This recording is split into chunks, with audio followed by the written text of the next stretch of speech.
Hi, ladies and gentlemen. This is the 1st of August. Hard to believe summer's 2/3 through. Was not planning on making this video today because we're still on the road, the family, and heading home. But things are spinning out of control a lot faster, it seems, than was planned. It's nothing like leaving it up to Trump. So, where do we begin with? First of all, Trump's war on BRICS. But then again, we know that Trump already threatened he was going to declare war on BRICS. Because remember anybody that tries to ditch the US dollar, I'm going to assault all of them, I'm going to attack them all, I'm going to put them in their place. Well, as predictable as ever, that of course is backfiring spectacularly on Trump. Because BRICS was formed because people got sick and tired. Whole nations have been bullied around by the U.S. government, by the U.S. financial system, and by the dollar light, the euro, which is just a backstop for the dollar. So, when both got turned into weapons, okay, let's begin with the fact that Russia doesn't need to sell oil to finance itself. That is ludicrous. That is basically, anybody that goes into any higher office should have to take basic economics courses before they're able to take their position in those office or that position as even as a member of parliament and definitely as prime minister or president or what have you. You have to know something about economics. Why does Russia sell oil? Russia sells oil in euros or dollars so that they can get those euros and dollars, a hard currency as it's called, and use that to buy other things from other countries. The dollar is a reserve currency because it's considered to be a safe and stable currency, that no matter what happens in your country or what happens between different countries, you can keep your money in that dollar, and the dollar is not going to get confiscated, it's not going to get stolen by the U.S. government or somebody else, and you can know that your money is safe and sound.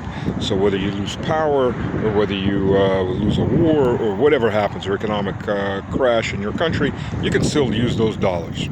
That's why it's a reserve currency. Everybody trusts. The moment that trust is gone, it's not worth anything. It's a rag. Flip side of a reserve currency. Any country, well, the Chinese, by the way, do not want to have the yuan as a reserve currency.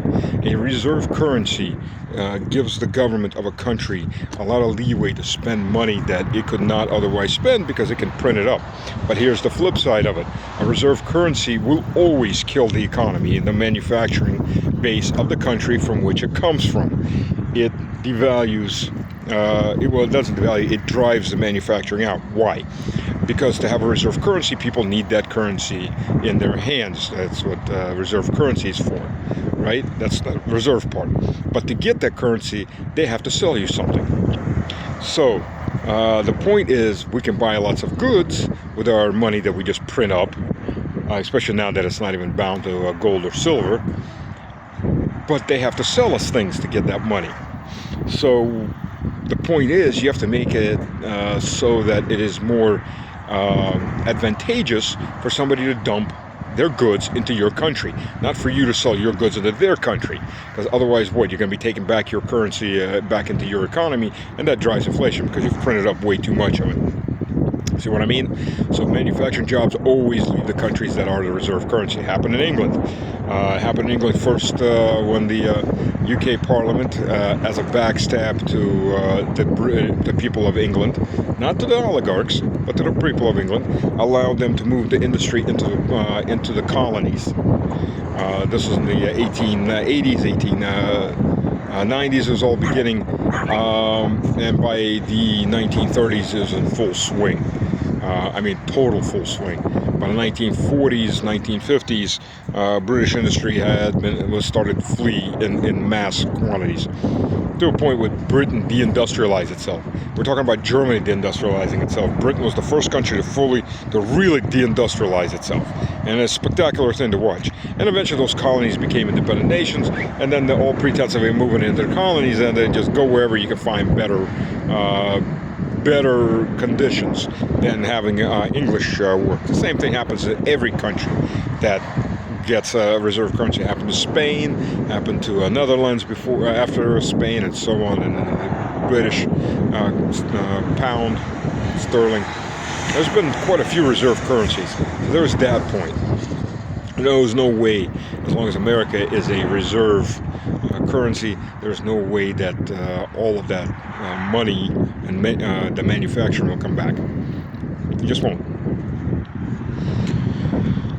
Not on a full scale. Maybe individually here and there in some sectors, but even that isn't looking too good for Trump. So Trump starts this, I'm going to attack all of BRICS. The reason BRICS gets formed is not to form a separate reserve currency, but really allows nations to trade in their own currencies.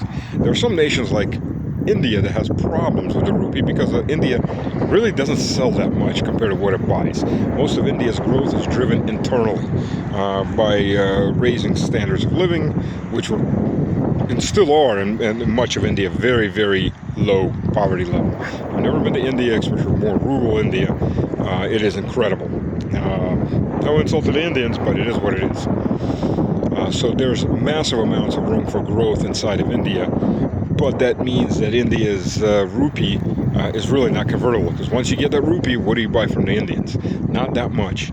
But India needs to buy energy. So you need to use somebody else's currency, or you need to use gold. India was actually using gold for quite a while with Iran to get around U.S. sanctions. The way you get around U.S. sanctions, you just don't use U.S. dollars. And if the U.S. decides to sanction you by trying to grab your cargo ship, that's an act of war. Then you bring in your own ships to escort them, and you start shooting at each other. So predictably, Trump attacks India. First they're our friends, then the hell with them, their economy's dead, the Russian economy's dead, everybody's economy's dead. Never mind our own actual real sovereign debt crisis that is in the U.S., but well, whatever. Trump rambles along with zero understanding of actual economics. And India responded. India responded right off the bat. And that India said, okay, F-35, we don't want them. Go to hell. That's how many billions of dollars the U.S. just lost on that? U.S. trade with India is very limited. And some people are wondering, if Trump's such a nationalist for trade, we have to defend our industry. India does that. Why is he so against it? Well, look, it's America. Okay? What we do is good for the goose. It ain't good for the gander, as they say. So yes, we will defend our industry, but you need to kill your own industry for us. That's the message. And when he's got European whores, strumpets that were placed there by Americans, they were grown by Americans. America used Operation Gladio and the terrorism involved in it from 1948 up to up to 1990s.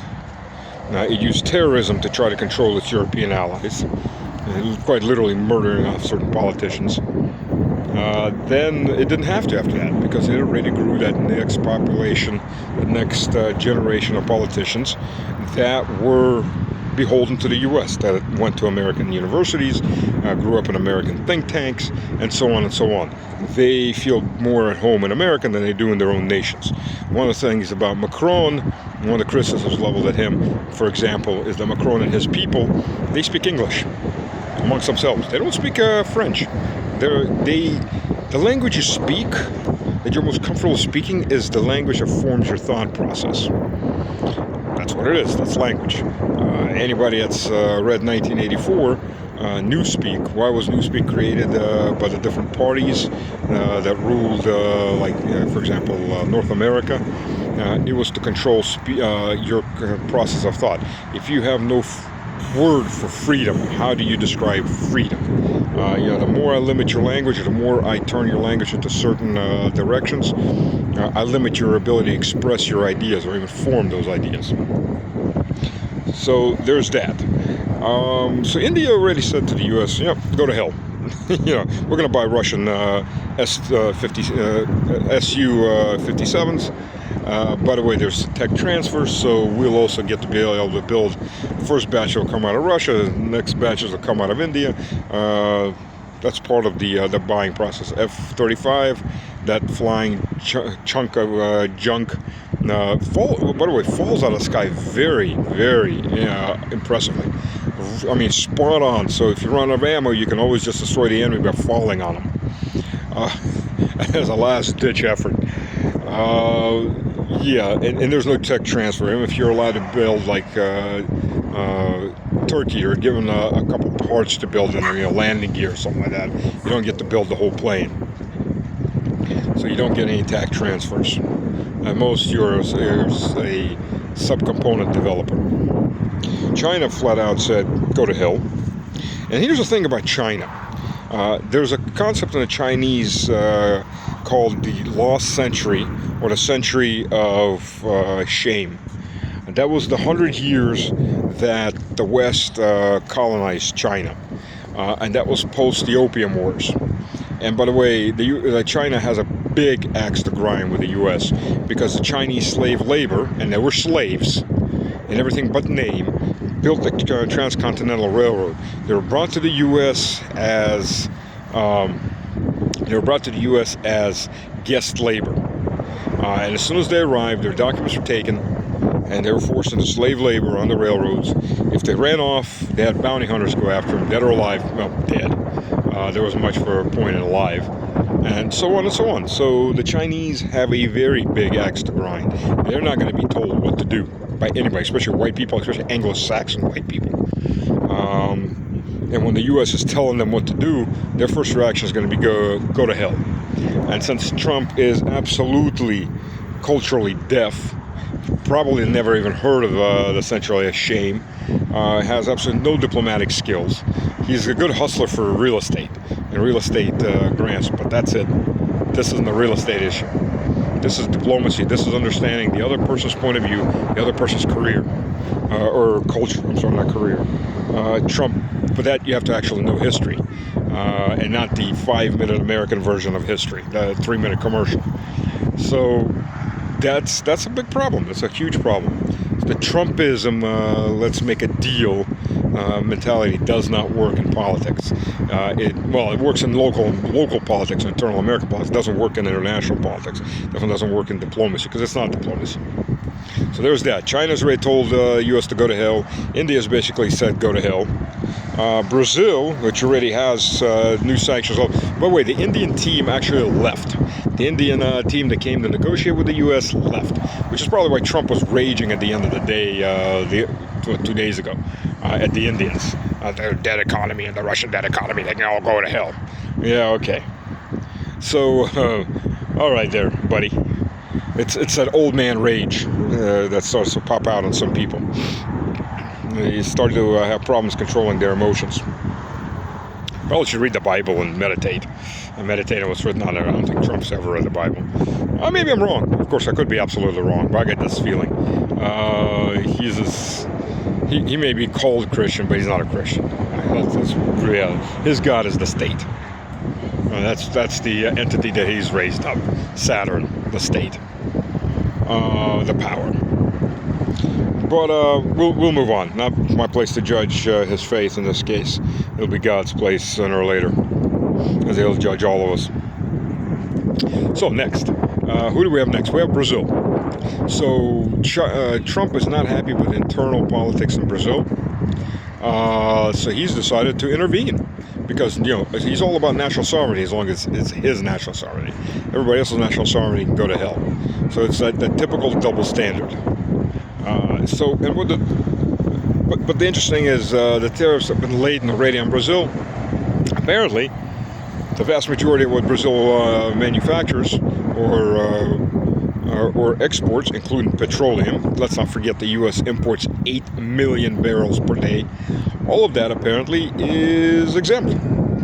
So I'm not honestly sure what the hell is an exempt. Probably some kind of silk panties or something like that. Though I don't know, maybe how many of those American congressmen wear silk panties.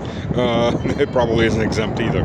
I'm being facetious. I don't know if they make silk panties, but I'm sure I'm not saying that the Congress critters don't wear silk panties. I'm just saying that I'm not sure Brazil makes silk panties. And then there's Russia.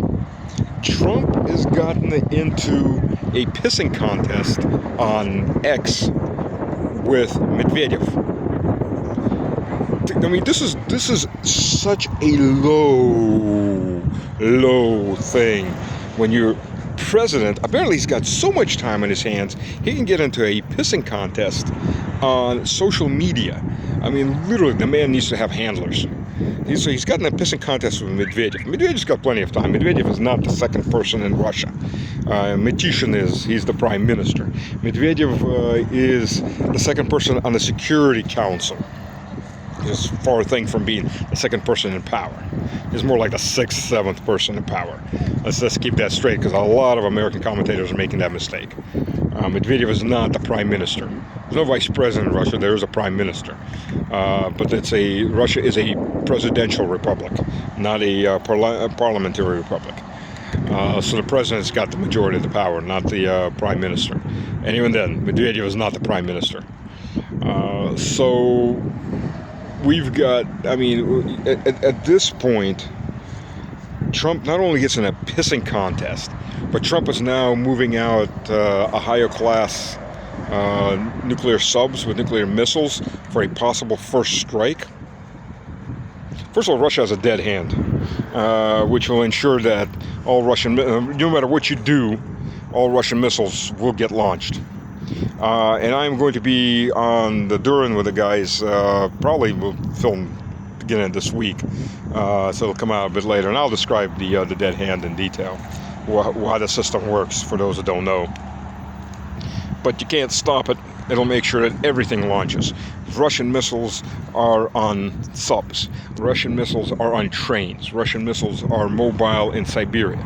Russian missiles are on 100-meter cutters that are in the rivers. You can't nuke the entire country. It's bigger than 2.5 Americas. And there will be missiles responding. Look, if you think that the U.S. economy can survive, there was a study done. 47 targets hit is all you need to bring the U.S. economy to the Middle Ages. Well, Russia's not much bigger, better in that case, because you're dealing with key locations, key transportation locations, key technology locations, key cities, key places, resource hubs. Literally 47 will crash the U.S. into the Middle Ages. That's it, 47 hits. Never mind the ecological damage and such, but yeah. So you don't need 1,000 nukes to turn the U.S. into Middle Ages. And the U.S. will rip itself apart about instantly the moment that happens. I don't see a lot of people in different parts saying we're going to stick with Washington after the whole country's economy has been crushed. Not much to unify Americans, if you're going to be realistic about it. There's not. What unifies Americans? Russia is 86% ethnic Russian. It is 67% Orthodox, 6% Muslim, and the remaining is atheists. Probably the majority is atheists, but the remaining is atheists, Catholics, Protestants, shamanism, and Buddhism, plus whatever else, small religions. So Russia is homogeneous compared to the U.S. U.S. does not have a unifying religion, unless it's Trump's the state, the Saturn. U.S. does not have a homogeneous ethnicity. It did once, but it doesn't now, or anything even close to it. It has regionalized ethnicity, and it doesn't have a unified history, really, if you think about it, because different portions of the U.S. developed very, very differently. That's why you got the Civil War, and we'll have probably a second Civil War. The South will probably rise again, because the South is very different from other parts of America. And is being reminded that constantly. Most of the dying in America is for Washington's adventures are done by Southern boys and boys from the Midwest, white boys, while we're at it. That's the majority of who the ground fighting soldiers are. They're definitely not from the North, and they're definitely not from the West Coast. Those are minorities. Not minorities ethnically, but a minority from regionally. So, yes, Russia is much more homogeneous than the U.S. I think if crash of the U.S. dollar and U.S. economy, and the U.S. will fall apart. Then you throw in places like Mormon lands, then the Lakota Indians, the Hawaiians, and such and such and such, Puerto Ricans, that really, that U.S. dollar is about all that binds all those areas together, and the U.S. military. Once those two things internally are collapsed, that's it. But so Trump is now basically threatening a first strike on Russia, nuclear first strike, over a pissing match on X. Think about it, ladies and gentlemen. This is what America has come down to. It is the regime of the insane. Oh, I'm not defending Biden. Biden was just a part of the regime. I'm saying Harris would have been part of the regime. Is saying, I mean, come on. You're telling me a country of 330 people, 330 million people. Sorry about that. Not counting the 30 million illegals. 330 million. The best the U.S. government can do is come up with a Biden, a Harris, a Trump.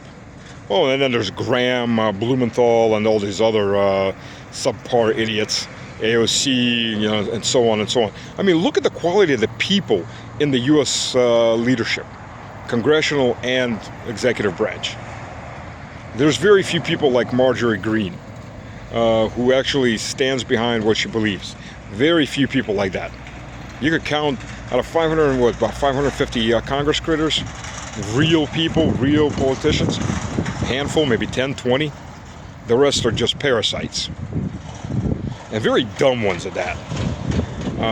So there you go. Okay, so I made this video I wasn't planning on making, but thanks for listening. By all means, by the way, if you can support, by all means, I have my Bitcoin wallet number in the description. Share the video. If you can't lend support, please share. Monetary support, supported by sharing, telling others about it, signing up, hit the sign up button, notifications. Let's grow the channel. Thank you very much. God bless.